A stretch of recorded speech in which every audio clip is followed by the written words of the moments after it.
By now, we are all well aware that the pandemic shook up the entire marketing industry and caused budget cuts, event cancellations, and in extreme cases, it even caused employee layoffs. In the middle of 2020, almost half of CMOs faced mid year budget cuts as a result of COVID 19. However, as the world begins to pull itself out of recent economic recession, the outlook for marketing departments' success in 2021 and beyond is hopeful. I'm Chanpreet Arora, your moderator for today, and joining me are Vani Gupta Dandia, founder of Cherry Peach Plum Growth Partners, Akila Jayaraman, VP Chair, and Akila Chandraskear, Head of Marketing, Organic India. Welcome to this panel on Marketing Trends 2021, hosted by Asia's largest media platform for women, SheThePeople.tv. Vani, my first question is to you. Which are the top three marketing trends that will dominate the Indian marketing landscape in 2021? Hi. So thank you for that, Chanpreet. I've just quickly made some notes as you asked me that question. So I'd say the top three marketing trends, I'd say the first would be content versus advertising. Because with COVID, and I think this is a theme that might run actually through the conversation. With COVID, all of us have become more distrustful. Even when you see someone close to you, you're actually thinking, oh, might this person be a carrier? And even in the context of advertising and marketing, all of us are now seeking assurances from friends and peers. So while advertising is necessary, it does have a role, it does provide information, it does entertain, it does also persuade, but over advertising, what's more important is the right content that helps me make the decision. So content versus advertising would be number one. The second would be visual versus text. So visual or voice over text. All of us are now, if you look at the younger generation, for example, they're all on Instagram or on Snapchat. Even news is becoming more snacky. Everything, even when we evaluate ads, and I work with a number of clients, and all of us are always seeing, does this ad work on mute? Does it visually convey? So I think we'll see the rise of art directors. We'll see, I'm not saying in any way that copy will become less important, but tighter copy, succinct messaging, more pithy messaging that conveys, helps support the visual rather than being long copy ads that we used to see in the 50s would be one radical change. So a lot of voice, a lot of visuals over text. And the third would be building trust versus telling. Again, I'm coming back to trust. But building trust is very, very crucial. This is, again, both in the context of B2C and B2B. Whether it's, for example, why are we talking a lot more about influencer marketing now? We've seen in the last 1 or 2 years, influencer marketing has become a big buzzword. And the reason for that is because we are we're looking for different tools to help build trust. Building trust is important both in the B2B and B2C context.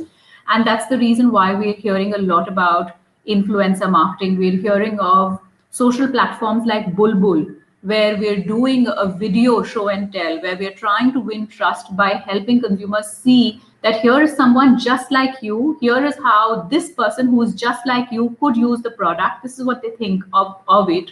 So different tools to building trust. And later I can even talk about what are the kind of tools that we're using in B2B to build trust.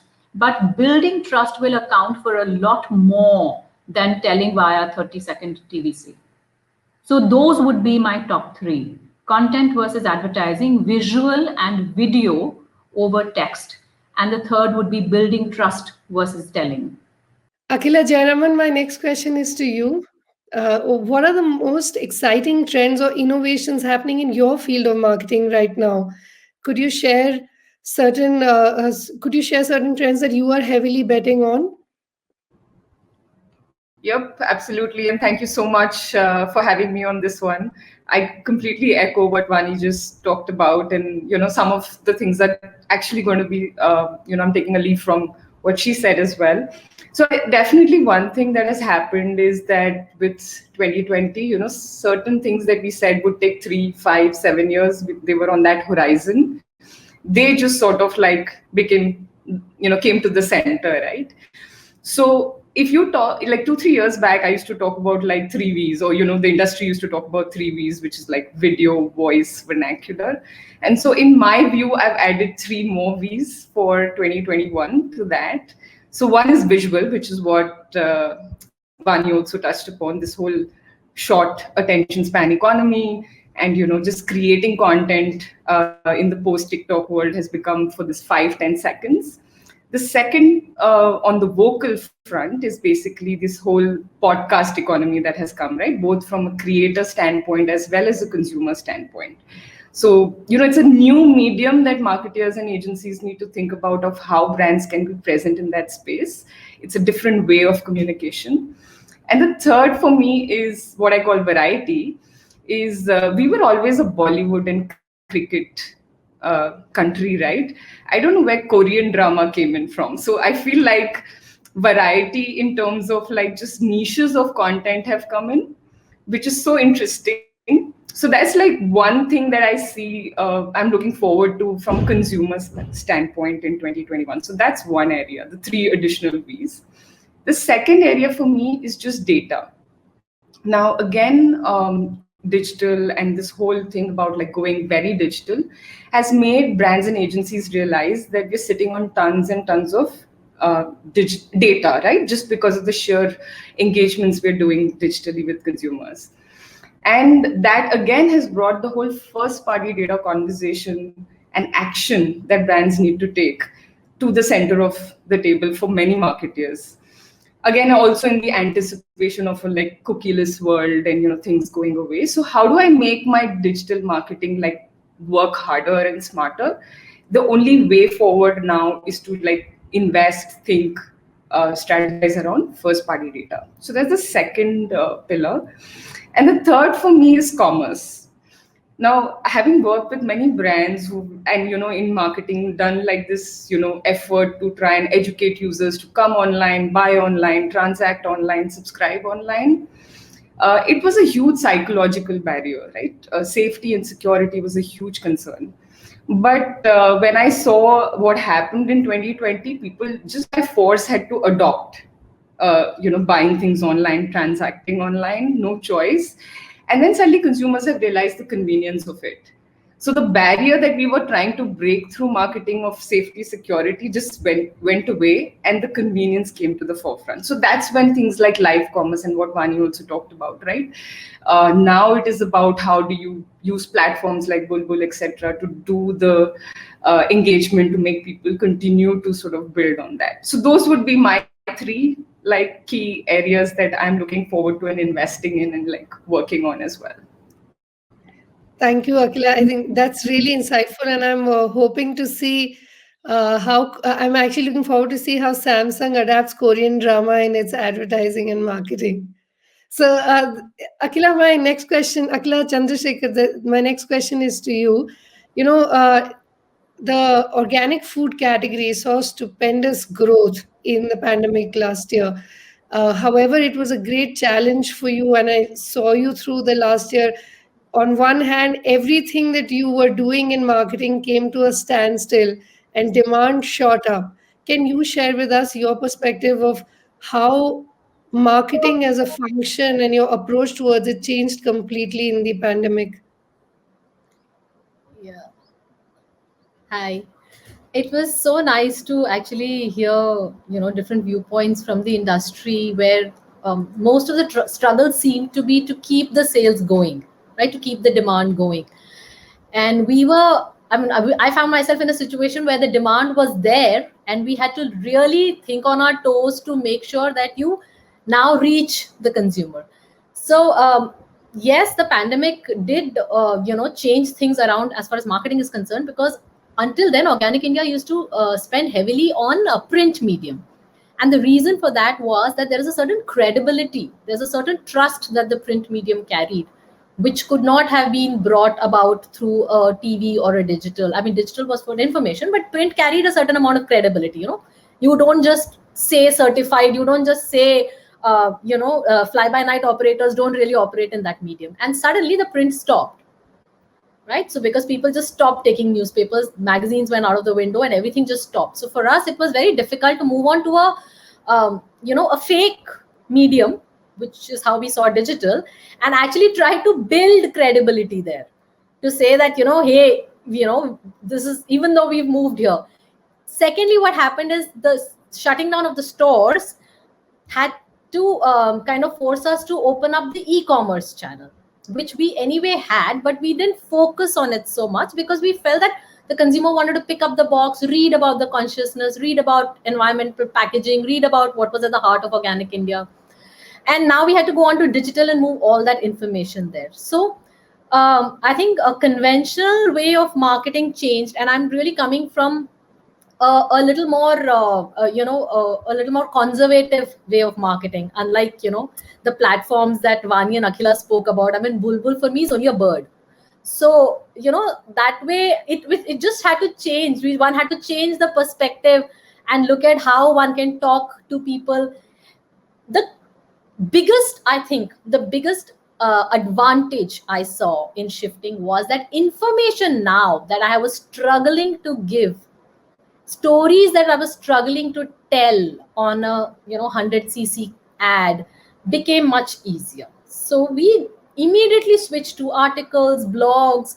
Why is tulsi good for immunity? Why should you have ashwagandha, turmeric? We launched 4 new products in the interim. We launched the Quath, which was the Kada. So Organic India launched its Quath during this period. We launched cinnamon giloy chai. We launched Kalme capsule. So anything that we felt, because this organization is a repository of the Ayurvedic herbs and medicine. So this was the right time for us to go out there and push it. And, e-commerce not only covered up for the loss of the GT sale, but it also ended up tripling its own sale. So as a brand and as a marketer, I think this has been the most successful year, is how I would see it. Thank you, Akila. I think there are a lot of digital publishers who are going to queue up now to convince you that digital medium is not a fake medium. And I'm sure Akila Jayaraman also has a lot to share on that point. But thank you for being so candid. And this brings me back to you, Vani. In the while B2C has its own challenge, B2B B2B has been struggling post the pandemic situation, given that the interaction with the consumers in the B2B environment and experiences just completely went out of the window. For B2B marketers, what would be your advice for 2021 on how to create awareness, leads, and build trust in a low touch economy? Hmm. So, it's a very interesting question, Chanpreet. When COVID hit, I remember I was talking to Sterling Holidays at that time, and they've, and it's not just Sterling Holidays. There are a number of businesses that have only relied on physical Right. interactions, and especially so for B2B, because B2B is actually man to man. B2B is about building trust with the people behind the business. It's not so much about what you offer. Because in B2B, if let's say I'm a warehousing facility, then there are several warehousing facilities out there. But the one that I want to bring on board is the one where the people behind that business I feel comfortable doing with. The people behind the business are such that I feel, oh, I can pick up the phone anytime on such and such person. Or, if I have to ask for a favor, it shouldn't feel like a favor, because it's not about a toothbrush that you're selling, and you don't need to know the people behind the ones who make the toothbrush or the ones who sell it or market it. It's very, very different. So in B2B, actually building trust in the COVID era became the single most significant challenge, and the only way to overcome it was by over communicating. And that was tough, because you can't communicate in a way as to not be empathetic either. You have to make sure that you are having that conversation only when the other person is prepared to listen to you, and that you're serving just the information that would be most useful to the other party, irrespective of whether it makes a direct sale or not. In fact, this is what brings me back to what I first mentioned about content marketing. So B2B is actually far tougher.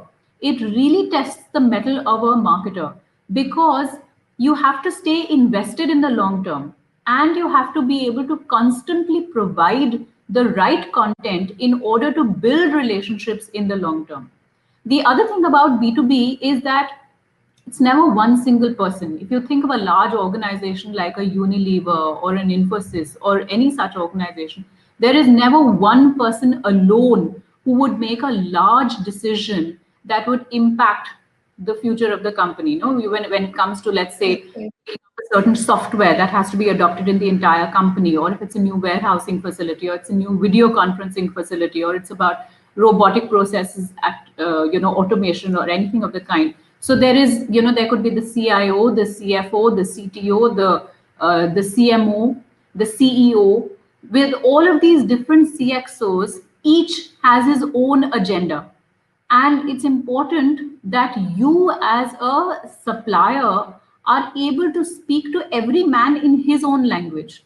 So, which means that your marketing collaterals can't be one alone. You have to design collaterals and videos and infographics and create content and be present on relevant platforms where each of these separate parties would be present on. So I've done a lot of work with B2B clients, and I find it very exciting for just this reason, because we do a lot of short format videos, we do a lot of, then it's also about breaking it down to, the simple stuff that, so for example, I'm working with a robotic processing automation firm right now. And the challenge is that with the CFO, we have to sell him the logic for why this is required in the organization, because as of now, business seems to be running fine without it. But with the CIO, we have to sell him the logic that we're the best at it. So both the messaging tack is itself different, and accordingly, one has to create content that's tailored to the need of that specific stakeholder. So it's in the case of B2B, coming back to your question, it is a mix of various tools, and it has to be a long-term approach, and it has to be a lot of focused content towards building thought leadership. One has to go narrow, not wide, in the sense that one has to identify exactly who are the stakeholders I'm going to influence, and then stay invested with them in the long term. It's all about, actually, it's not so much about having a great competent product. It's almost as though your product itself could be irrelevant, because that's hygiene, that's table stakes. You just have to make sure that you meet the minimum point of parity. But what you have to absolutely excel on is building trust and relationships. Because if I feel confident that I can pick up the phone on Chanpreet and have a conversation with her at any time, then I'd rather do business with you Yes. and with someone else who has the same product but I don't feel comfortable talking to. So it's Yes. so yes, that's how B2B is very That's different. invaluable. That's absolutely invaluable. I completely agree. I think in now there is no room to hide anymore. If you're Yes, solving a problem, then you're in business. Otherwise, it's out. absolutely. Yes. Thank you. Thank you so much, Vani. So, Akila, Jayaraman, I want to ask my next question to you. You made a very pertinent point about use of data in mainstream thinking and changing mindsets in the way we build strategies and buy media. Can you share with us your experience from working with such large brands as Airtel, Google, and now Samsung? How have you brought in this mindset shift amongst your entire team, and what kind of processes or reskilling approach have you taken to have the best impact? Sure, sure. I mean, like typically, as we would work with, many advertisers, and the way we build up brand strategies is usually looking at a lot of panel-based consumer research and lots of tools of that kind, right? Like, and then suddenly 2020 happened, and you could no longer rely on them. They made absolutely no sense. because you can't plan basis that people are not behaving in that way anymore. So what then became super important is that what signals and what information can we get about consumers on a day-to-day basis, right? And it used to change every day, depending on how the situation was. So one of the biggest things that I feel that the way we work with brands is that we have a lot of interfaces, which I call surfaces. And if you think of it like your website, your online store, your app, these are surfaces on which consumers come and leave a lot of information about what they don't like, what they like, where they spend time, what do they do, and bunch of that kind of stuff, right? So that is what I call as product data. And that product data is what we need to mine and like look for patterns which will help inform what you need to do in marketing. And just to give you a simple example, so this is like, let's say, one of the apps where retention was becoming a problem. There was growth, there were users coming in, but they were not like sort of retaining on the app. Now, when we just looked at what people were doing once they came into the app, we saw the pattern. We saw that just by making people do 2 actions on the app in 1 week, increase the retention by just 2x, right? So just knowing that information, knowing this, and just saying, okay, now marketing will just focus on making sure my comms and everything is just sharp shooting to make sure that I do 2 actions instead of just 1 action, which I was doing before. Right? So that's just like how simple it can be. There's tons of data, but if you like sort of look behind and go deeper, there is a lot that can be very useful to marketing as well. So one is that angle, that product data and surfaces, if you think of them, and feeding them back to marketing and using them as consumer insights. So that's like one space. So the other thing is that when you think about the digital marketing gives you the option of like having tons and tons of KPIs. But what I usually sort of, when I work with brands, is I ask them, what is your North Star? Like, what is it that you really care for as a brand? And that is what I call is the leading indicator for marketing, right? Because when you sort of focus on the leading indicator and you can sort of understand from digital marketing, the lag indicators, they are all lag indicators. What we do in digital marketing is all lag indicators.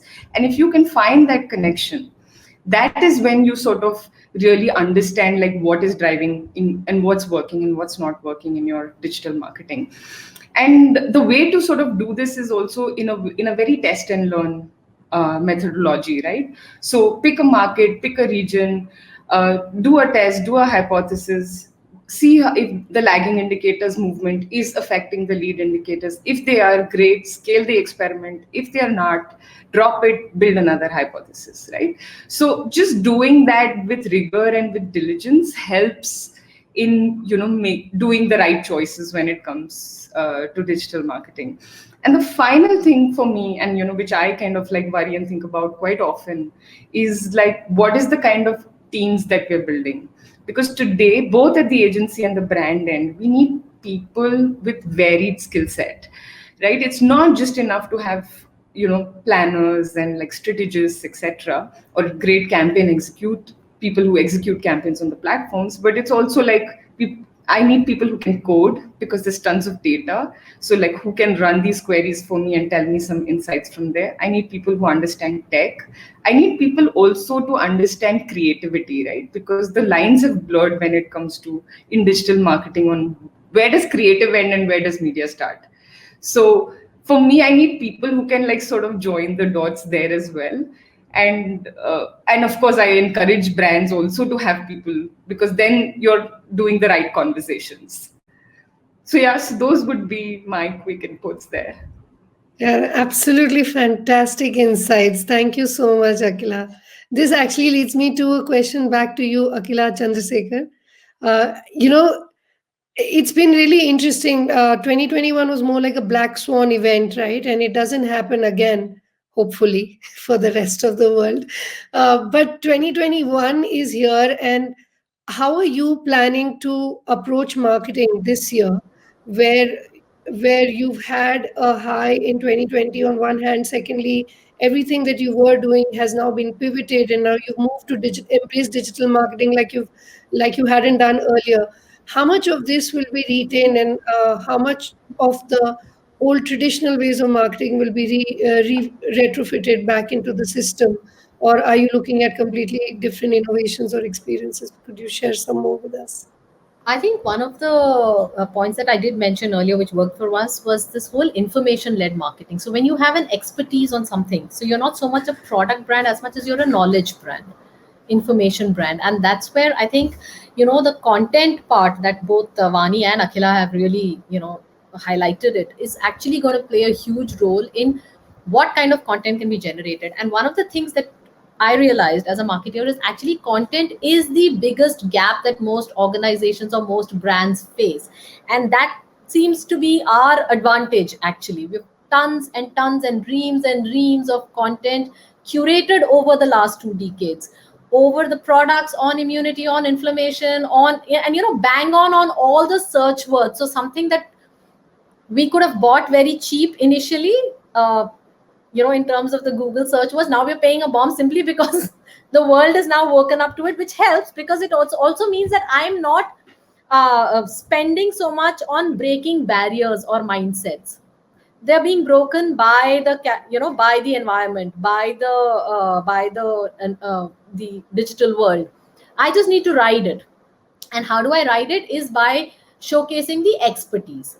So there is going to be a lot of information led, a lot of knowledge led on what is right, what is wrong, what's genuine. Because I mean, now that I've broken the medium barrier of going on to digital, it's also important to differentiate yourself from the other guys talking about the same thing, because there is so much noise in the space right now that genuinity, the trueness of it, all of that is playing a huge role. The other thing that I think going forward that we're going to be very clear about or want to do is actually, influencer marketing. So I'm a bit, again, I'm not a jargon. I'm not going to go by it just because influencer marketing is the buzzword, right? So I had to retrofit it in my head to see what role is the influencer marketing playing in the consumer's life. It cannot be a new need. It has to be something that she was already, or he was already banking on something else. And the fact is that earlier we used to call them opinion leaders. We used to be like, every community has its, every consumer has an opinion leader in the room. If you go rural marketing, there is the panchayat, or there is the gram panch, or the the primary health center ki didi. For us, there was always, this person is who I follow, and or it could even be the K series. My bindi design comes Correct, from a correct, serial. absolutely. So my Yes. bindi, it really came from the K series. Now I'm just finding that that whole thing has been replicated at a smaller, disintegrated level, including like school moms group is a whole, is a whole opinion leader. It's a huge, yeah, it's a So big gold mine to dig into. So we've just earlier, when I could just look at one person and say, okay, ye jo kar rahi hai, main wohi karungi. That thing has just been disintegrated into so many different things. A, B, I now have different opinion leaders for different needs. So if it's about education, I can go to one, set of community. If it's about food, I go to another set of community. If it's about Zumba, I go to a third set of community. So I have now broken down. My window to the world is not really this, one series, or one celebrity who I thought, or my most hep chachi in the house. That's, it's all broken down now. It's just, and that is being called influencer marketing, but it's just, I think, the need that I had to ask someone who I trust on that topic is just now become more global, has become more universal, has become more personalized. So I found who thinks like me, and therefore I can choose their recipes rather than just everybody heading to Sanjeev Kapoor. So that I think is going to become very big, and that is where I think Akila's point on data comes into picture, because then what happens is, then you need to know what is this person's interest, then you need to know who does she think as her opinion leader, what is her work, how is she mapping her day, her choice of products and all of that, and then I know what to talk to them about. So there was informations, there's influencer, and there is the third thing that I really thought was I think overall, whether it's trust, whether it's credibility that we were talking about, whether it's, this whole thing of I need to see videos, I need to be visually stimulated, I think overall the EQ has gone up. The emotional quotient of a lot of things today, we've become more sensitive because of the pandemic, or we've become more aware of what's happening around us, or we've learned to empathize, which probably we didn't. But the fact remains that it's not just plain content anymore. It's got to be touching on an emotional chord. It's got to be touching me in my mind, where I know that I relate to it at an emotional level and not just at a rational level. So it's information with a dose of EQ on it. So I think emotion, content, and influencers or opinion leaders is the way to go forward, is what I would feel. That actually leads me to my final question to Akila Jayaraman. Akila, we're talking about micro influencers, as Akila is talking about, and Vani's been talking about content becoming snackable, identifying multiple stakeholders, whether it's a B2B environment. How are you seeing a change in persona building when you're looking at large scale brands across multiple segments? Is the science changing? Are there any tools that you'd like to recommend to some marketers which are really helping you build micro personas and use that to target your consumers? Yeah, so I think there are a lot of tools today available, which is, and I'll probably bring this back to the part that for me, 18 to 24, male, female, that audience, like we have to stop like just limiting ourselves to that definition. We need to sort of have a more sharper definition of who you're going after and why. And to help enable that is where I feel like all this first party data helps you, right? So I think we, like, brands have to make a conscious choice of who they want to go after for whatever they're serving. And you could still have an umbrella of like saying, okay, it's a young millennial, it's a Gen Z, etc., etc. But who, like, what are you sort of wanting to talk to them about? Like, so for example, I'm just taking the Gen Z example, and like for Akila's Organic India, right? Like for Gen Z, they today we know that they want to stand for something, right? And is organic something that they want to stand for and be seen as? Yes. So what in the Gen Z will I do? And using like various tools, can I personalize for them? There are tools and various products available in the market, large ones, small ones, which will help you personalize experiences. So just like if you know that there is a Gen Z coming onto your site, and there are hosts of these like personalization tools, whether it's from Google or Facebook or even Adobe, etc. You can actually personalize the experience for the user and say, hey, this is the kind of products for you that I want to show on the website, versus let's say somebody who's an older millennial, right? They can see a different product experience when they come onto your same website. And there is tech and technology available to do that today. So I think that is like the simple things that we probably can do to make this better. Right. Thank you. Thank you. So, Akila Chandraskear, my final question to you is, you've been marketing to women for a long time. Let's just put it like that. Whether it was Godrej or Scotch Brite or launch of Tanishq or Color Bar being reinvented, and now here in Organic India, can you shed some light on how it's changing? And what would be your advice to marketers on how to market to women, or what are the sensitivities to keep in mind? Because irrespective of the product that you're selling, how do you approach uh, women in marketing today? Um, yeah, since you've listed out a whole lot of companies, clearly there has been a lot of years, decades of change, and I think it's probably been most apparent in the last decade.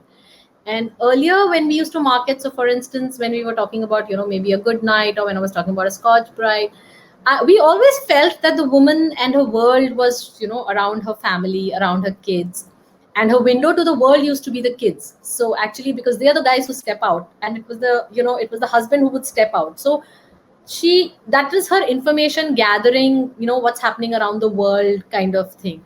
I think latching onto WhatsApp is probably the best thing that's happened to them, because there is so much information now at fingertips where I can just ask, I can figure out that they're now taking decisions on everything, including what food to buy, what brand of shaving creams, what's good for my kids, online learning platforms. So this whole tiger mom concept is also something that is possible because of her access to information, and that becoming far easier, where earlier she had to rely on someone to bring that news back, has changed not only her purchasing how should I put it, decision making prowess, but also the gamut, the genres across which now she's deciding to venture or start, including entrepreneurship, startups. I think the whole world of digital has made it so easy for people to step out there and get that confidence of the financial independence, get that a choice that I want to make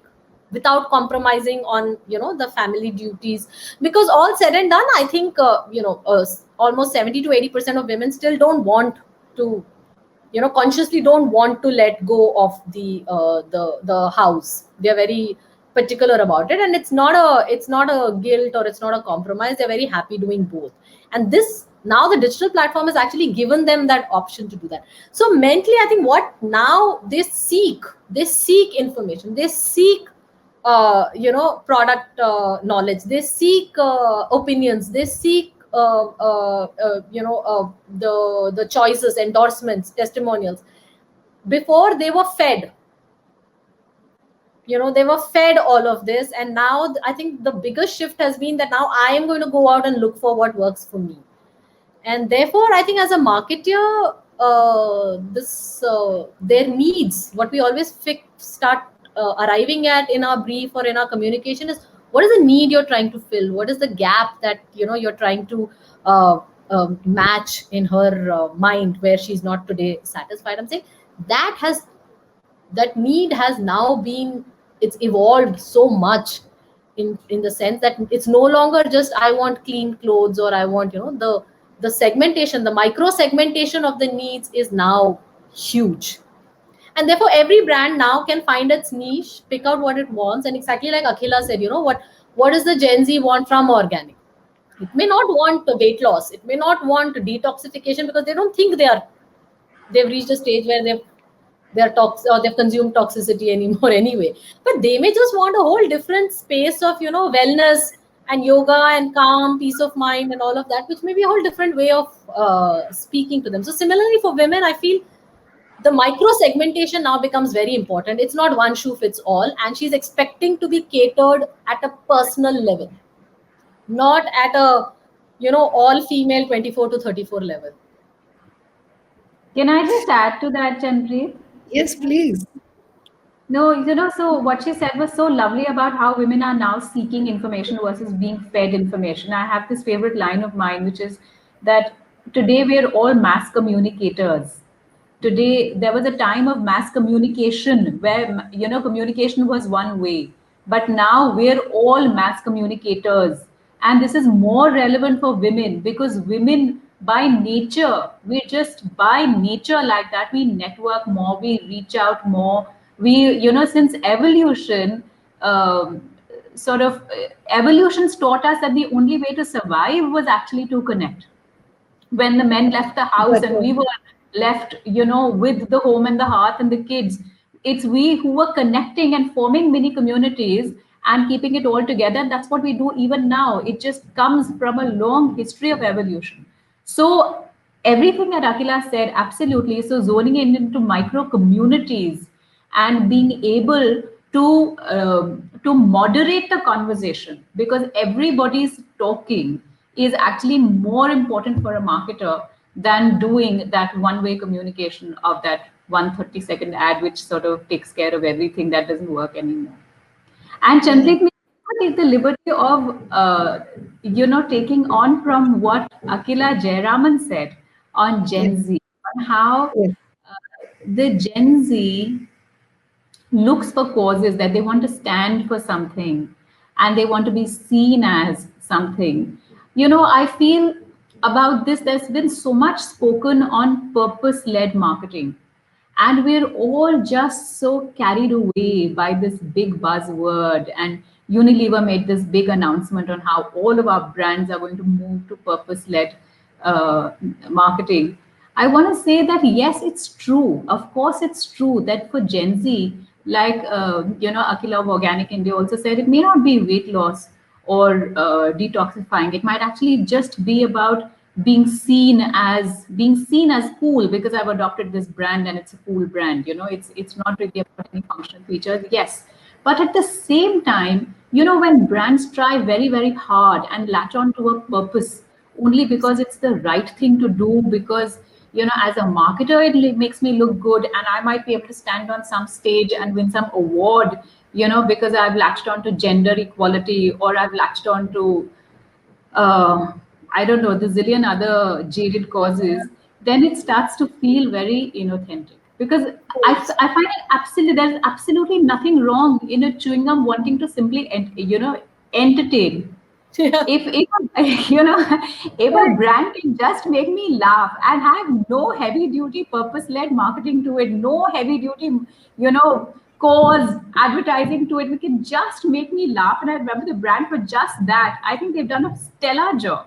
Because today it's so difficult to stand out, so if it's not about purpose led, or it's not about being seen as something only, it's just about being able to find a place in the consumer's mind with something that's appropriate, something that's believable. And if it's not linked to my functional delivery, what I deliver as a brand functionally, then it doesn't matter what high, heavy handed purpose you might pick up, it's going to fall flat. No, So I I'm, agree with you. Chanpreet, I'm really going to take from there because it's something so close to my heart and my brand that consciously Organic India does not have a CSR division, because to us it's Right. the biggest scam possible. You sell in plastic bottles and then you invest to clean the rivers. I mean, what? Because your CSR then decides, okay, let's clean rivers of plastic. Stop selling in plastic. Right. I mean, so we don't believe in CSR. Our whole concept in Organic India is that CSR, you are actually a socially invested brand. You cannot have a separate division which says let's put some money into corporate social responsibilities. It has to be a corporate social initiative. Absolutely. It cannot be a Absolutely. responsibility. Nobody's holding a gun to your head. So for me, I feel so strongly about this, and therefore Organic India does glass bottles. It does not do plastic bottles. It does recycled paper cartons. It chooses to be organic and not spoil the soil or use fertilizers. So this is not brand sell, but this is something where I'm saying, marrying purpose with profit is the only way businesses can solve for this. Marry purpose with profit, and marry purpose with what your product functionally delivers. If it doesn't functionally deliver that, then there is no purpose in what you do. Correct. Yeah. I Absolutely. agree. I just want to share my experience here. As somebody who's launched media brands, right? It's more of an experience, a community. I remember my editor in chief came up to me and said, "I cannot compete with the largest publishers. Their budgets are just like 100x of mine." I said, "But you're not competing with xyz.com, you're actually serving a community. I want to see a budget which tells me who's the community that we're serving, what need are we serving for them, what role are we playing in their life, and then tell me what are the most important cultural moments in their life and what are we doing at that point." And I remember she was just staring at me. She was like, "I'm really sorry, I don't get this." I said, "Yeah, here I can help you. I can help you by explaining to you what this is." And in the process, we landed up finding our own niche. And then brands started associating with us because we stood for something, for a community that believed in us, because we were authentic to their community. And I truly believe that, like Vani, what you were saying, or Akila, you've been resonating with it. Be clear about your purpose as a brand, whether you're selling a product, a service, or an experience, or just entertaining people, which is most of the time where I am, entertaining people with true honesty. And it just works out. Good journalism is good business, good entertainment is good business. But if everything starts from business, nothing really filters through. Well, on that note, thank you so much. It's been such a fantastic panel. I've had so much fun personally, and I'm sure there is so much that entrepreneurs and marketers are going to learn from this conversation. And can't thank you more. Thanks to shethepeople.tv for hosting all of us. And I'm hoping we'll do this again. So thank you, Akila, Jayaraman, Akila Chandraskear, and Vani.